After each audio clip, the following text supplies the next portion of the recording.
What's your favourite game? One that you would describe yourself as a fan of? Now for me, it would have to be Skyrim. But do you love your favourite game enough to pay several $100s on tickets, accommodation and flights to a country on the edge of the Arctic Circle to hang out with other players of the game, swap stories and have a big old party? Well, you know what? You might if your game of choice is EVE Online. Thousands of the spacefaring fans attended FanFest this year, held in Iceland's capital, Reykjavik. It's a celebration of all things in the EVE universe, a setting for developers and players to mix, swap stories, and just generally have a good time. But what is going on in our human brains that can make players of a game so passionate, so loyal, so fanatical?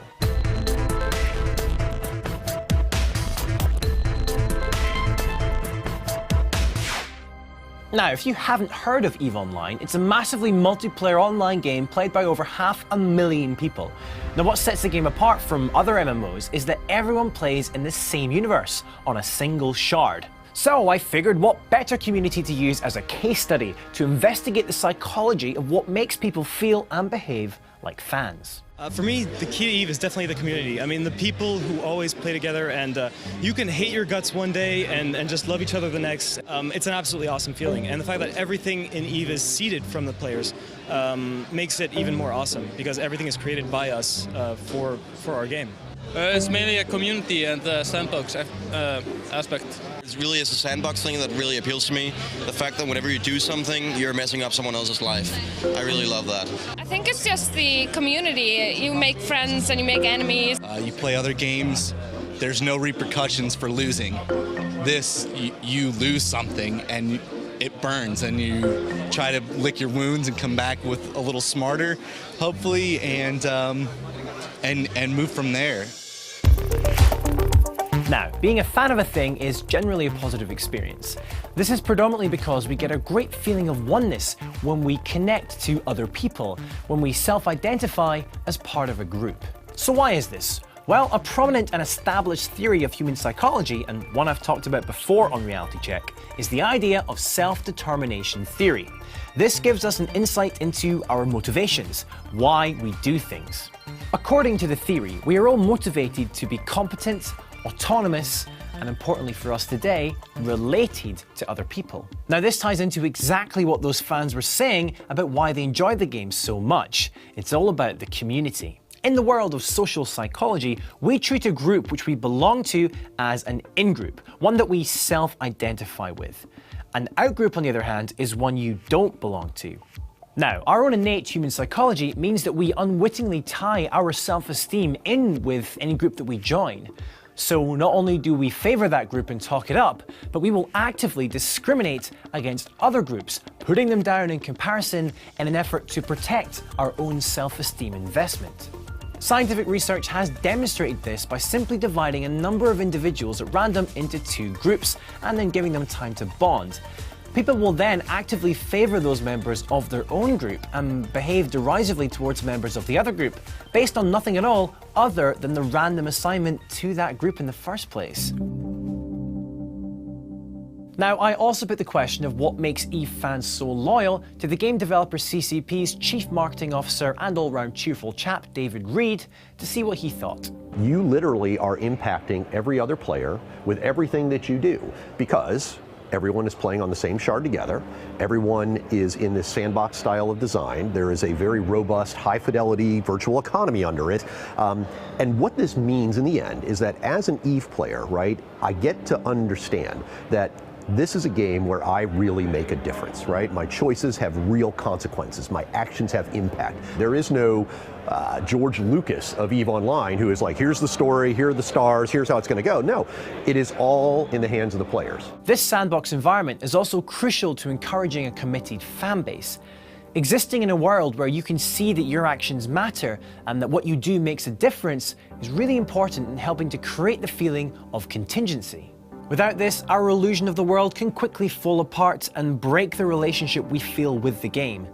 This also fosters a sense of ownership, and fans regularly refer to EVE as their game. This ties into something called the endowment effect, which hypothesizes that people ascribe more value to things merely because they own them. A lovely little experiment demonstrated this idea by splitting participants into 2 groups. One group were merely shown a mug by a researcher who kept it in their hands, and the other group were allowed to hold it and told that they in fact now owned the mug. Both groups were then asked how much they would pay for the mug. Now, the second group, who felt they had ownership, gave the mug more than double the value on average compared to the first group. So, by giving players control, you help foster ownership, which in turn can lead to them ascribing it with a higher value. At least that's the theory. Now, if you talk to anyone who's tried to play EVE and failed, you'll undoubtedly hear that the game was just too hard or just too complicated. So I asked David if he thought that this barrier for entry, this degree of exclusivity, might also be playing a role.